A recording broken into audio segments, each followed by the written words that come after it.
J'avais préparé ma valise avec soin. Des macarons de chaise la durée.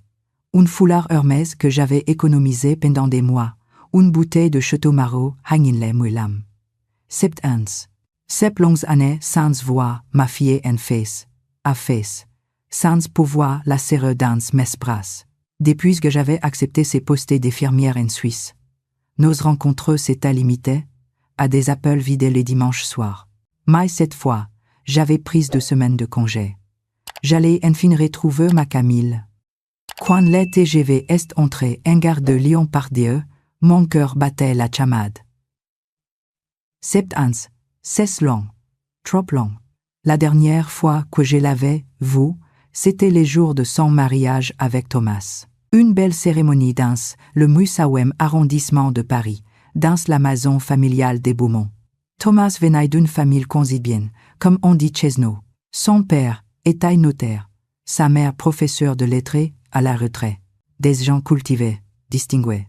Exactement le genre de famille que je n'aurais jamais aussi imaginé pour ma fille, moi qui venais d'un petit village de Bretagne, seul et quiet. J'ai cherché Camille du regard. J'ai là finalement aperçu près d'un pilier, et quelque chose m'a immédiatement frappé. Elle portait une tailleuse sobre, beige, jazz classique.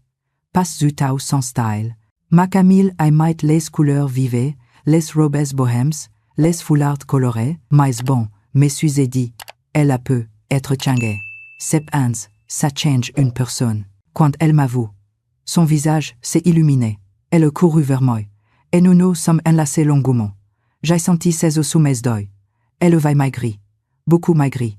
Maman, tu m'as tellement manqué, a-t-elle murmuré contre mon épaule. Toi aussi, ma chérie, toi aussi, dans la voiture. J'observais ma fille du coin de l'œil. Elle conduisait avec précaution, presque avec nervosité. À chaque fait rouge, elle vérifiait son téléphone. Pas pour lire des messages. Non. Elle regardait l'heure, comme si elle était en retard pour quelque chose d'important. Thomas t'attendait à la maison. Ai-je demandé? Non. Il travaillait tard ce soir.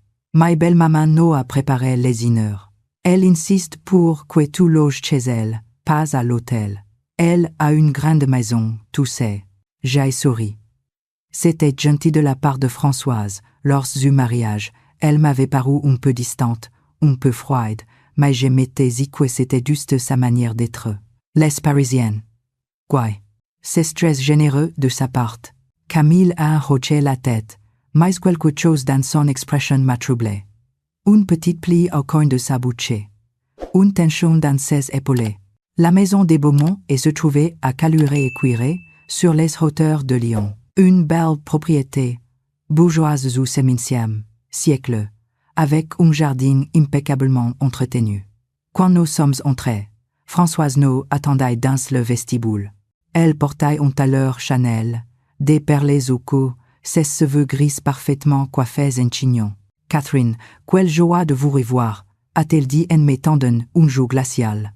« J'espère que le voyage s'est bien passé. La Suisse, c'est loin, n'est-ce pas? 7 ans sans voir sa fille, mon Dieu, je n'ai pourgé jamais. » Les tons étaient doux, mais les mots piquants. J'ai souri poliment. Les travail. Vous comprenez. Il fallait bien gagner sa vie. Bien sûr. Camille, va préparer l'été pendant que j'installe ta mère dans la chambre d'amis. Et n'oublie pas, tes regrets, passe Darjeeling. Tous ces que je ne supporte, passe les Darjeeling après moi by hers. J'ai suivi Françoise à l'étage. La chambre était belle, spacieuse, avec une vue sur le jardin. Mais quelque chose aimait rangé. Les meubles étaient anciens, les papiers peints légèrement effraîchis dans les coins. Pour une famille qui semblait si aisée, c'était étrange. Au dîner, j'ai observé. C'est ce que j'ai fait, j'observe. 35 ans comme infirmière m'ont appris à lire les gens, leurs gestes, leurs silences. Françoise parlait beaucoup de ses amis du club de bridge, de l'exposition au musée de Beaux-Arts, du concert auquel elle devait assister la semaine prochaine. Thomas hochait la tête de temps en temps. Camille, restez silencieuse. coupant sa viande en petits morceaux qu'elle mangeait à peine. Tout ne manges pas, ma chérie, ai-je demandé. Je n'ai pas très faim, maman. Elle fait attention à sa lignée. Est intervenue Françoise avec un sourire. N'est-ce pas, Camille? Après tout, une femme doit prendre soin de elle-même. Surtout dans votre métier, graphiste. C'est bien cela. Il faut renvoyer une image professionnelle. Camille est magnifique. Ai-je dit, fermement. Bien sûr, mais on peut toujours s'améliorer, n'est-ce pas? J'ai serré ma serviette sous la table. Le lendemain matin, je me suis réveillé tôt. L'habitude des horaires hôpitaux. En descendant à la cuisine pour me faire un café, j'ai entendu des voix. Je me suis approché sans bruit. C'était Françoise et Camille. Ma fille était debout devant l'évier, lavant déjà la vaisselle au petit déjeuner. Françoise, assise à la table, fouillait le Figaro. Tu as oublié de nettoyer les plans de travail hier soir, disait Françoise sans lever les yeux de son journal. Il y avait demi-été. C'est inacceptable. Camille, tu sais que je ne supporte pas les désordres. Je suis désolée, belle maman. J'étais fatiguée. Tu travaillais de chez toi, tu ne vas même pas au bureau. Qu'est-ce qui peut bien te fatiguer? J'ai fallu intervenir, mais quelques m'a retenu. Je voulais voir, comprendre. Et pour aujourd'hui, a continué Françoise, j'ai besoin que tu ailles chez Monoprix acheter des provisions. J'ai fait une liste. Et passé au pressing récupérer mes vêtements. Ah, et n'oublie pas ma pharmacie. J'ai besoin de mes médicaments. Mais maman est là, belle maman. J'ai pensé qu'on pourrait. Ta mère peut-être bien se promener seule dans Lyon. Elle est grande. Et puis, les tâches ménagères n'atteindront pas. Thomas rentre tard ce soir. Il faudra préparer un vrai repas. Passe de salade. Tout chez eux qu'ils n'aiment pas ça. Je suis entré dans la cuisine à ces moments-là. Bonjour. J'hésite avec un sourire forcé. Françoise a levé la tête, sans les moindres embarras. Catherine, vous voilà. J'espère que vous avez bien dormi. Camille alla justement faire quelques courses. Vous devriez en profiter pour visiter le vieux Lyon, c'est magnifique. J'ai pensé que Camille pourrait m'accompagner. Oh, elle a tant à faire, n'est-ce pas, ma chérie? Camille a hoché la tête. Les yeux baissés. Ces jours-là, je suis sortie seule, mais pas pour visiter Lyon. J'ai marché dans les œufs, réfléchissant. Quelque chose n'allait pas. N'est-ce pas, ma fille, ma Camille si joyeuse, si vivante, était devenue un nombreux. Et cette maison, c'était atmosphère. Les soirs, Thomas est rentré vers Heimweh-Mothers. Il a embrassé distraitement Camille, a salué sa mère avec plus de chaleur, et m'a demandé poliment comment s'était passée ma journée. Bien, ai-je menti. Et toi, Thomas, les cabinets marchaient bien? Il était avocat d'affaires. Beaucoup de travail en ces moments. Beaucoup. Tu dois bien gagner ta vie, alors. Un silence étrange s'est installé. Françoise a toussé. Les avocats ne roulant pas sur, comme on le croit, a-t-elle dit sèchement. Surtout les jeunes. Les ébus sont difficiles. Je comprends. Et Camille, son travail de graphiste, ça marche bien. Oh, elle travaille en freelance. Azit Françoise, avec une petite geste de la main. Quelques petits contrats par-ci par-là, rien de bien stable. Heureusement qu'elle a Thomas. J'ai regardé ma fille. Elle fixait son assiette. Cette nuit-là, je n'arrivais pas à dormir. Vers minuit, j'ai entendu des pas dans les couloirs. Je me suis levé et j'ai entrouvert ma portée. C'était Camille, descendant l'escalier. Je la suivais discrètement. Elle est allée dans les bureaux de Françoise, au rez-de-chaussée. J'ai attendu dans l'ombreux. Quelques minutes plus tard, elle est ressortie avec son ordinateur portable. Elle avait les larmes aux yeux. Camille, ai-je chuchoté. Elle a sursauté, portant une main à sa bouche pour étouffer un cri. Maman, tu m'as fait peur. Que se passe-t-il? Rien, J'avais juste besoin de mon ordinateur pour finir un projet. À minuit, j'ai un deadline demain. Pourquoi pleurais-tu? Je ne pleurais pas. Menteuse. Ma petite fille était une menteuse terrible depuis qu'elle avait 5 ans. Camille, parlez-moi. S'il te plaît. Elle secouait la tête. Pas maintenant, maman. Demain. Je te promets, demain on parlera. Mais le lendemain, Françoise ne nous a pas laissé seule une seconde. Elle avait organisé une sortie au marché de la Croix-Rousse, puis un déjeuner dans un restaurant chic du 5e arrondissement. Camille était là, mais absente. Elle répondait aux questions de sa belle-mère par monosyllabes, évitait mon regard. Les 3e jours. J'en ai eu assez. Les matins, pendant que Françoise était à sa séance de yoga, j'ai coincé Camille dans la cuisine. Ça suffit maintenant. Parle-moi, maman. Non. N'aimez maman pas. Je vois bien que quelque chose ne va pas. Tu as maigri. Tu ne souris plus. Tu es constamment sur les nerfs. Et cette maison. Cette femme. S'il te plaît, ne parlez pas de belle maman comme ça. Pourquoi? Elle te traite comme une domestique. Camille est éclatée en sanglots. Des gros sanglots qui secouaient ses épaules. Je l'ai prise dans mes bras. Dis-moi tout. Depuis les débuts. Et elle m'a tout raconté. Tout. Aux débuts, après le mariage, tout allait bien. Ils vivaient dans un petit appartement dans le 20e arrondissement de Lyon. Thomas travaillait beaucoup, mais c'était normal pour un jeune avocat. Camille avait quelques clients, en freelance, pas énormément, mais suffisamment. Puis, il y a 4 ans, le père de Thomas est décédé brusquement. Crise cardiaque. Et là, les choses ont changé. Françoise s'est retrouvée seule dans cette grande maison. Elle a commencé à appeler Thomas plusieurs fois par jour. J'ai besoin de toi, mon chéri. Je suis si seule. Ton père me manque tellement. Thomas, fils unique, culpabilisait énormément. 6 mois après les échecs, Françoise a suggéré qu'il vienne vivre avec elle. Cette maison est si grande, vous pourriez économiser sur les loyers.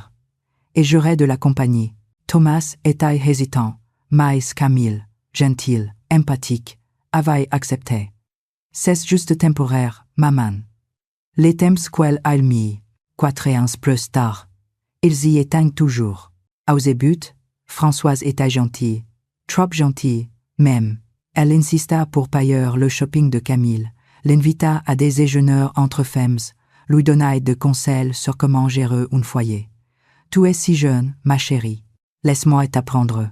Puis, progressivement, les suggestions sont devenues des ordres. Ne porte pas cette robe, elle ne te va pas. N'invite pas cette amie, elle n'est pas de notre milieu. Ne sors pas ce soir. Thomas a besoin d'une femme présente à la maison.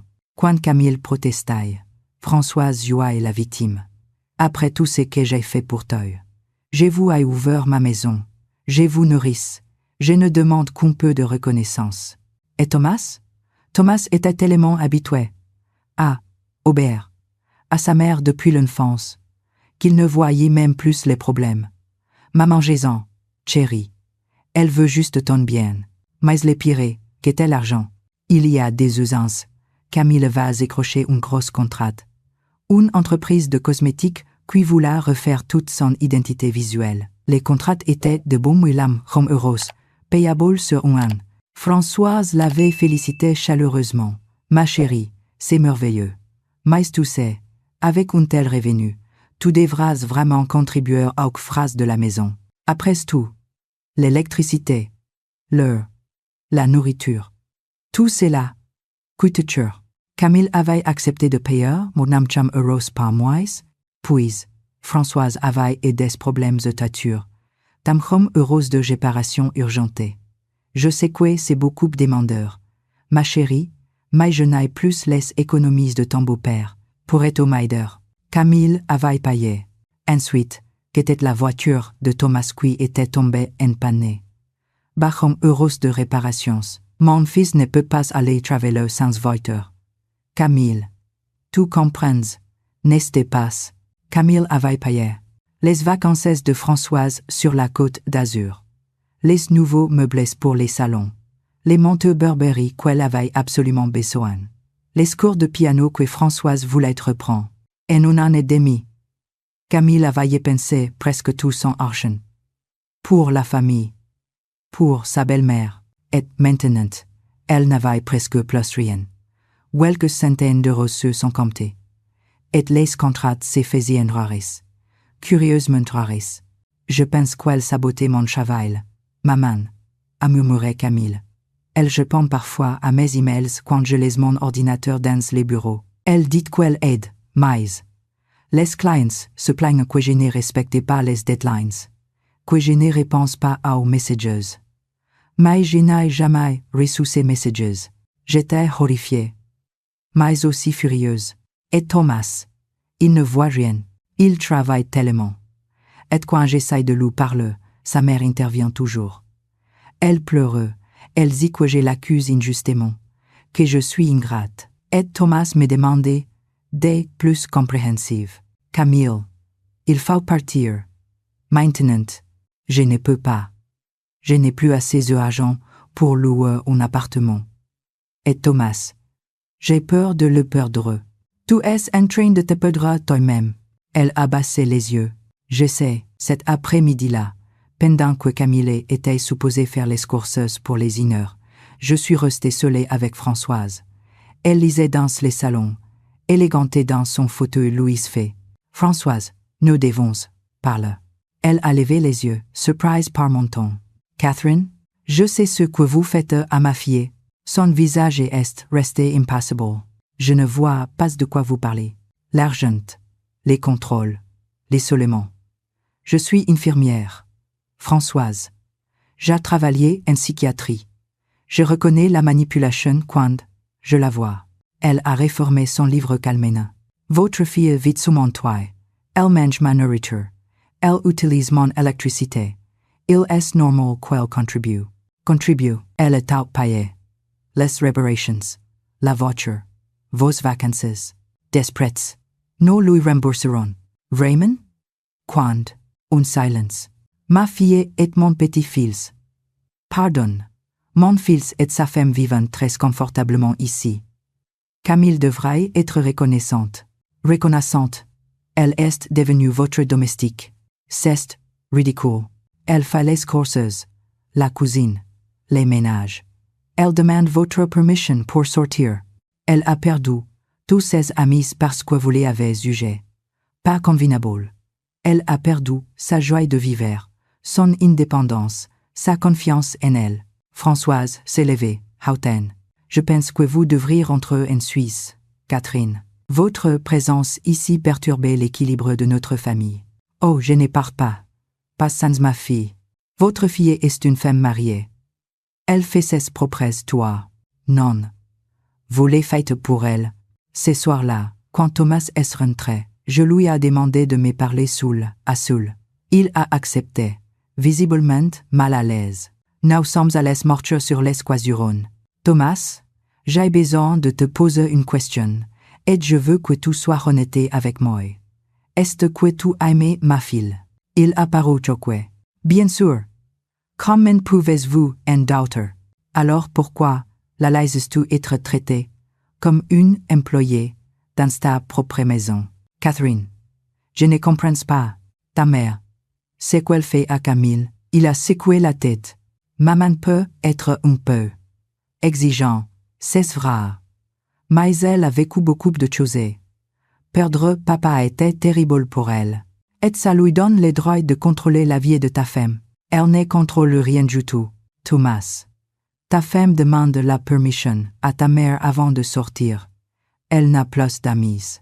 Elle a dépensé toutes ses économies pour votre famille. Elle ne sourit plus jamais. Et tu ne vois rien. Par la première fois, j'ai vu une fissure dans sa façade. Je travaille beaucoup. Je pensais qu'elle s'entendrait bien. Elles ne s'entendent pas. Ta mère manipule Camille. Elle l'épuise financièrement et émotionnellement. Et toi, tu es trop occupé ou trop aveuglé pour les voir. Il s'est arrêté de marcher. Que voulez-vous que je fasse? 3-6. Ta mère a ta femme. Mais tu ne peux pas avoir les deux. Pas comme ça. Il est rentré ce soir, la chair silencieux. Le lendemain, J'ai dit à Camille de faire sa valise. Nous partons. Maman, je ne peux pas. Si, tu peux. Tu vas venir avec moi en Suisse. Les thèmes de périmètre, des retrouveurs d'esclaillance, de reconstruire ton indépendance. Et Thomas, s'il t'aime vraiment, il te rejoindra. S'il te laisse partir sans se battre, alors tu mérites mieux. Quand nous sommes descendus avec nos valises, Françoise était dans le hall. Elle nous regardait avec un mélange de colère et d'incrédulité. Camille, tu ne peux pas partir comme ça. Thomas sera dévasté. Thomas se vivra. Ai-je dit fermement. Catherine, vous n'avez pas le droit de détruire mon fils. Votre fils est surtout lui-même et vous la sans détruire sa femme. Thomas est arrivé à ces moments-là. Il avait pris son après-midi. Camille, a-t-il dit doucement. Ne pars pas. Ma fille a hésité. J'avoue son visage, tiraillé entre l'amour et la nécessité. Je dois partir, Thomas. Je n'en peux plus. Alors je viens avec toi. Françoise est devenue blanche. Quoi? Tu as raison, Camille. On aurait dû partir depuis longtemps. Thomas. Comment peux-tu me faire ça? A crié Françoise. Après tout ce que j'ai fait pour vous. Cette maison, cette famille, cette maison que ma femme a payée avec ses économies. A dit Thomas, et j'ai entendu sa voix quelque chose de nouveau. De la colère. J'ai vérifié tes comptes hier soir. Maman, les réparations de toiture n'ont jamais eu lieu. La voiture en panne n'a jamais été réparée. Tu as pris l'argent de Camille et tu l'as y pensé pour toi. Pour tes vacances, tes vêtements, tes sorties. Je suis ta mère, et elle est ma femme. Et j'ai été une idiote de ne pas la protéger. Nous sommes partis ces jours-là. Françoise pleurait, suppliait, menaçait. Mais nous sommes partis quand même. Camille et Thomas ont vécu chez moi en Suisse pendant 6 mois. Thomas a trouvé un poste dans un cabinet à Genève. Camille a reconstruit petit à petit sa clientèle. J'ai vu ma fille reprendre des couleurs, sourire à nouveau, redevenir elle-même. Ils ont leur propre appartement maintenant, à Carouge. Une petite 2 pièces avec vue sur les Salèves. Ils sont heureux. Françoise nous appelle parfois. Thomas décroché de temps en temps. Les conversations sont courtes, polies, distantes. Elle a vendu la grande maison de Caluire, et vit maintenant dans un appartement plus petit. Elle a dû trouver un emploi à mi-temps dans une bibliothèque. Ah, ça me l'amance, ce n'est pas facile. Je ne la plains pas. Parfois, je pensais ces 7 années où j'étais loin. Ces 7 années où je ne savais pas. Et je me demande combien de mères, combien de pères, sont loin de leur enfance, sans savoir ce qui leur arrive vraiment. Je me demande combien de fils, souriant sur les photos, Facebook, écrivant out, va bien maman dans leurs messages, alors qu'en réalité, ils disparaissent lentement, comme une bougie qui s'éteint. Ma fille aurait pu être l'une d'entre eux. Alors maintenant, je dis à tous ceux qui m'écoutent, si quelque chose vous semble étrange, si votre instinct vous dit que quelque chose ne va pas, n'ignorez pas ces signaux. Posez des questions, insistez, observez, parfois. Tout ce dont quelqu'un a besoin, c'est qu'une personne voit vraiment, qu'une personne agisse. Ne pensez